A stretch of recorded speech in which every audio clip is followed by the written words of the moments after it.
各位同學，你哋有冇試過明明出街突然間落大雨，但係屋企入邊仲晾緊衫喺出邊，真係好頭痛啊！唔使驚，今日我同大家介紹我係小發明安心曬智能衣架。佢個秘密武器就係個濕度感應器，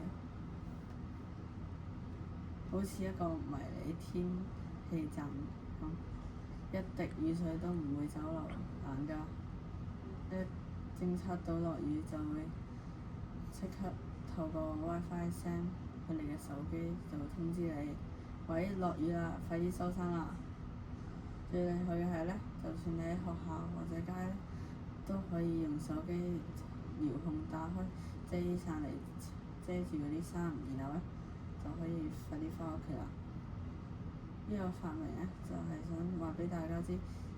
少少嘅創意同科技就可以解決到生活上嘅小麻煩，讓我哋嘅生活更加放心、更加安心。